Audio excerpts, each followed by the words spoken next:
Red S, relative energy deficiency in sport, is a serious issue and one that can ruin an athlete's career. But in fact, it's not just professional athletes or exceptionally lean athletes that it affects. It's a complex topic and one that can actually affect a whole range of sports people. Therefore, I'm excited to say that today we are dedicating this video to this topic. I'm going to be speaking to an expert in the field to find out what those early warning signs are and essentially how to prevent falling into a state of Red S. So RED-S stands for Relative Energy Deficiency in Sport. And what it is, it's when there's not enough energy in the system, so within the body, to support both your movement and training, as well as your biological function. Well, that was Renee McGregor, an expert in the field of Red-S, and we'll be hearing more from her later. But first, a bit of context. Like it or not, if you compete in the world of cycling or running, you will have heard a conversation around weight or weight loss at some point with regards to performance. Now, put our hands up here. As triathletes, we're quite guilty of talking about a power to weight ratio in cycling or even reaching that ideal race weight. Well, I'm aware this is a sensitive subject and it sadly can even lead to some athletes thinking that weight loss is a quick means to improving their race results. And this is a really worrying misconception that can actually lead on to RED. And it's a sensitive topic, but one that's very close to my heart. Having been a professional athlete and regularly had my weight and my body fat measured, not only for selection criteria, but also for performance predictions. And I could sit here and talk about my own experiences and my limited knowledge on the topic, but I think you'd far rather hear from a trained expert. So it's time to go and speak to sports dietitian Renee McGregor. Well, Renee, first up, I'm just going to dive right in there and ask you to just explain exactly what is Red-S. Okay, so Red-S stands for Relative Energy Deficiency in Sport. And what it is, it's when there's not enough energy in the system, so within the body, to support both your movement and training, as well as your biological function. So it's that kind of relative energy is not available for the work that you're doing, fundamentally. And I gather there's two types of Red-S. Yeah, so you have accidental Red-S, which is where someone falls into it completely just by accident, in the sense that they just don't appreciate how much fuel they need in order to support their training. I see this a lot in triathletes because they're often commuting to their swim session or their track session or whatever, and they don't really think about the bike ride as being part of training, and so they don't necessarily think, oh, I need to fuel up for that. They just think, oh, it's part of my daily life. But then you do have intentional Red-S, which, you know, I think what I want to say is that Red-S it works on a continuum. So you have this accidental and it then moves through into this kind of intentional, where somebody is intentionally, consciously making a decision to either limit their food intake and or overtrain. And I guess that's got a much more psychological link and implication to it. So with accidental Reds, actually, often they'll present with very similar sort of symptoms, in that they may get frequent injuries or frequent infections, or perhaps they're not seeing the adaptation to their training or whatever, but you can provide them with the information they need in terms of how much energy they need to have, what their carbohydrate intake needs to be, etc., etc. They take that in, sort it out, and they're back on their bike or back on their run or whatever it is they want to do.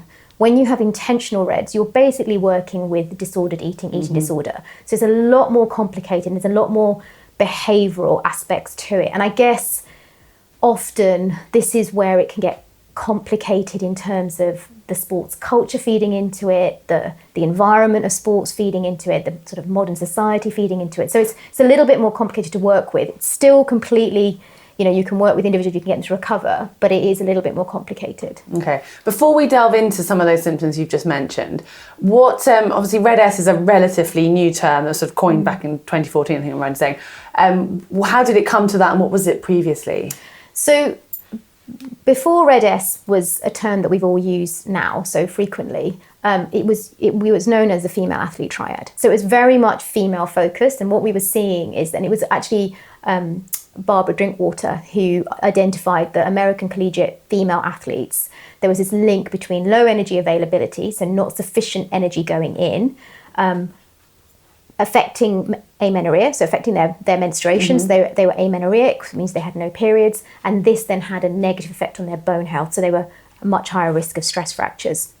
So this was kind of what we all worked with. We all knew about it. And And then what happened was in sort of the IOC, there was a consensus group and they started to realize that there was more to this than just these three aspects. And so what they realized was that it actually affected every single biological function in the body, but also that it affected both men and women. It wasn't just female specific. And I think we still need to push that, because I think at the moment we understand it and a lot of people still go Red S and they'll sort of think of it as a female athlete issue, but actually it affects males just as much and can be just as problematic. So yeah, it affects both individuals. So the one symptom you've talked about there that is synonymous with women as not having periods, but other than that, I presume every symptom is the same for men and women. What are the other symptoms? Yeah, so fundamentally what happens, and I think we probably need to explain what energy availability is, because people get confused, and I think there's a lot of information out there on Red S now, and people think it's about this kind of target calorie value that you have to hit, and that's not actually the case. Right. So it's actually about the energy available that is left over once you've taken out all the energy that's used for movement and exercise. And I include movement in that because the body won't differentiate between training and just general movement.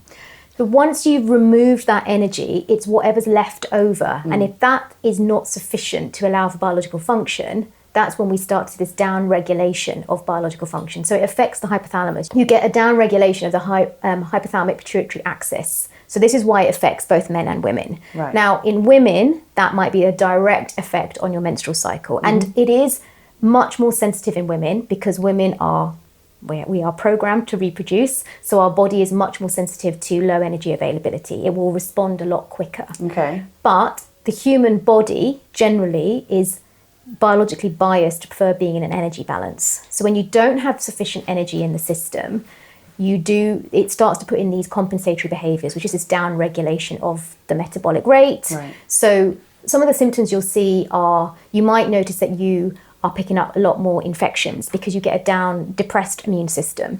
You'll see it on blood tests as well, because you see this kind of, this very low white cell count, and it's like, that's interesting. That's something that could be Red S, for example. You also will notice that sometimes people get a much higher risk of injuries. Now, that doesn't have to be bone stress, which I think is often associated. It could be that you're just getting a lot of ligament and tendon damage and you're getting repeated injuries, which is a really big sign that the body's not getting enough rest and it's not getting enough energy. So that's something that needs to be picked up on. It can affect your digestive system, which people don't appreciate. So you get this gastroparesis and this dysbiosis going on. So gastroparesis being this very slow movement of food through the gut. So it can almost feel like IBS. And that's what people think, I've got IBS. And often they'll come to clinic and go, I've got IBS, that's the problem. And it's like, no, you haven't. You've actually got gastroparesis, which is this very slow movement of food to the gut because digestion just can't happen. There's not enough energy for digestion to occur. And it's really uncomfortable and you feel very bloated and uncomfortable. You can also get an increased gut permeability. So, this is when we get a lot of the kind of runner's trots. It's often associated with the fact that you're not eating enough, around your running specifically. But especially if you've got a chronic low energy availability, you'll probably find that every run is going to be problematic for you. And the dysbiosis is that there's just not enough energy for the right types of bacteria to grow and cultivate, which is what we need for a good, healthy gut microbiome. So there's a big digestive link, which again, people don't talk about. Yeah, I do think that's something that's definitely not being kind of labelled as one of the original pillars. No, exactly. And then again, you'll see like this down regulation of adaptation to training. So, we see it in the sense that somebody will be doing loads of training, but they're not getting faster. They're not getting stronger. They're not seeing the gains they should be. That's a really big indicator that something's off balance. And again, in some ways it's almost harder to pick up on because the athlete mentality is I'll just push harder, I'll just push harder, I'll just push harder, but you still don't get the results, and it's really, really difficult to understand why. But it goes into this compensatory behaviours that the body does. You will not get leaner. You can actually hold on to more body fat, so you might not necessarily even lose weight. The biggest question I get asked in clinic is, if I'm in low energy availability, why am I not losing weight? Okay. Well, you don't, because your body goes into preservation mode. Yeah. So you actually hold on to more body fat. One of the big things we see is obviously this decrease in this problem with bone health, because obviously low estrogen levels, low testosterone levels directly link to the fact that your bone density decreases. So you can be at high risk of stress fractures and bone stresses. But equally, this low levels of estrogen and testosterone will affect your mood as well. So what, again, people don't appreciate and realize is that estrogen and testosterone are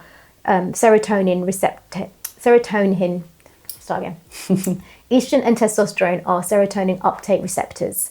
Serotonin being the feel-good hormone, neurotransmitter. So if you don't get enough of that going into your brain, you're going to feel pretty rubbish. And with females, we know that, again, estrogen is really important for our cognitive function. So, when people talk about kind of feeling a bit like brain foggy, well, it's probably because they've got low energy availability because there's not enough estrogen in the system. So you can see already it affects so many aspects of the body, and you might get all of them. You might only get a couple of them. And I think that, again, is really important because I think people think they need to tick all these things off the list to have red S. But no, some females will maintain menstrual cycle, but they may get a depressed immune system, or they may get recurrent injuries. It doesn't mean that you're not in low energy availability. And I think that's really important to hold on to. Like, again, people think they should lose weight, but they don't necessarily need to lose weight. Yeah. So, and with guys, like I said, generally speaking, females, it will happen quicker. But with guys, we do start to see that low testosterone will mean that one of the symptoms is that you get a decrease in your morning erectile function. So if that drops to less than 5 a week, right, that's a pretty good indicator that your testosterone has dropped significantly low. So these are all things that you need to think about. And they're not talked about that much, are they? Never. There's this sort of taboo around that. Yeah. And what's like if someone does suffer and they have some of these symptoms, what are the lasting damages? Like, is some of it irreversible, or are you always able to come out the other side from suffering? It's a really good question, Heather. I think to a certain degree it will depend on the length of time you're in low energy availability. But generally speaking, most of these symptoms are reversible. If you restore your energy availability, if you provide your body with the rest that it needs, and that might mean a modification to training. It doesn't necessarily mean stopping training completely, but it will mean a modification to training. You can reverse them. Things like bone health, it will kind of depend on age. So the younger you are, the more likely you are to be able to change it. We have seen changes in some of our older athletes that come into clinic, like we've seen changes in athletes as old as 60, but I think that is probably more individualized and depends on genetics and actually how severe some of the changes have been. But what you will do with your bone health, regardless of your age, is you'll stop it from getting worse. So there's lots of positives to reversing this. But the other thing is your performance will improve, eventually. Like, I think one of the negatives about, one of the hardest things about this situation with Red S is that when somebody initially goes into low energy availability, their body probably doesn't respond quite so quickly. And you often see that they get really good results. Well, that's what I wanted to come on to, is how do you tell someone whose times are improving on the running and the cycling, and people are telling them that they look fit, and they're just thinking, great, this is great, and they associate, what am I doing? I'm losing weight, I'm going to get better. How do you deal with that? Yeah, it's a really tricky one, I'll be honest, and I'm not sure I've 100% got it. But I think the only thing I'd say is that, every athlete is going to have an optimal place. And it's understanding where that optimal place is. And yes, you might be able to sit just below it temporarily, but it's not sustainable. As I said, the body doesn't like being in a deficit. It doesn't like being in low energy availability. So it will switch on these compensatory behaviors. The difficulty is that often people associate that, when I was this, that's when I got my best results. And that's when they'll try and go back to. But I suppose one thing I often do is I use the blood tests. Okay. So we do, we kind of try and give absolute tangible data. So we can look at blood tests. It's why I'd like to monitor athletes quite closely, because that will tell you when somebody is going into Red S. You can pick it up. It is a diagnosis by exclusion. You do have to kind of make sure that this is what is going on for this person. So I think working with somebody that is qualified in Reds, who can understand it, can look at the bloods, and being able to have those very frank conversations and say, yeah, okay, you've got that one great result, but since then you've had loads of injuries. Can you see that it's not actually working for you? It's not the place your body needs to be. And I think, it's an interesting one because obviously we talk so much in sport about lighter being better. But when you go away and look at the science, there isn't that much science to back that up. The science is that your body composition can have a really good impact. So yes, if you're leaner, you're going to have more power, more speed, more ability to create force, and we know that. But being leaner doesn't necessarily mean being lighter. And I think I think conversations like this are so important by able to highlight that actually there is a place where you probably need to stop, and finding that place is quite tricky sometimes. And often people will, as an athlete, you tend to learn from your mistakes, right? But this is quite a crucial mistake because it can potentially be career over for some people, and it can take you out of major competitions. I've got a number of athletes I work with at the moment who've had to sit out of Commonwealth Games because this is what's happened to them. And I think, it is the more we can talk about it and help people to understand that lighter doesn't always equal better. You might get one great result, but that'll be it. I am, as an athlete, as a swimmer at school, and I used to enjoy the fact, or almost measure my fitness on the lack of periods. So I would get a period in the holidays, so Easter, Christmas, and the summer, and I didn't in the term time. So I thought, well, that's when I'm fit. I'm unfit when I have, and there's that sort of deep-grained psychological aspect. And I know a lot of runners think, oh, great, I'm not on my period, brilliant, don't deal with that. I'm in good shape, and I don't think that affected me long term, hopefully, but.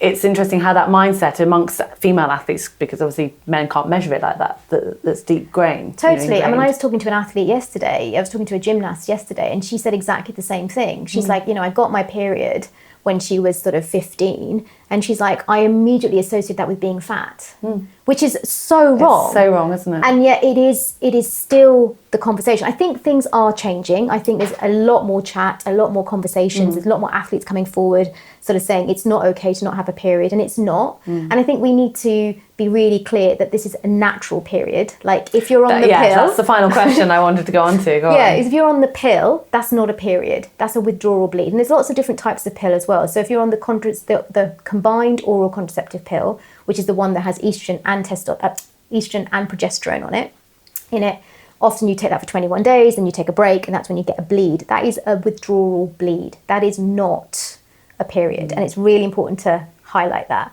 But equally, you have the mini pill, which is progesterone based, but you also have the implant, you also have the Mirena coil, you have the injection. And what usually happens when you're on a progesterone only type hormone is that often periods stop completely. Now, that does not mean that you do have REDs, but equally it disguises the fact that you might have REDs. And this is the problem with contraception. I'm not for 1 minute saying we shouldn't use contraception, but I think it's important for female athletes to be aware that it may be disguising low energy availability. And one of my biggest concerns right now is that still the pill is being used as a way of rebooting hormones and also supporting bone health. And yet there have been countless studies, and Kate Mackerman being the guru in this, who has demonstrated that actually the contraceptive pill can be contraindicative for bone health if you're in low energy availability and you are on the pill. But equally, that if we think about what the pill is, it's contraception. So it's going to down-regulate your hormones. So how on earth is it going to reboot your system? And I still question that with medics. I'm like, I don't understand it. When we've got a really good relationship with many GPs because we're educating them and we're helping them to understand. Because, again, RED-S doesn't just happen in elite level athletes. We know that the latest studies have shown us that in the recreational population, 43% of people have got RED-S.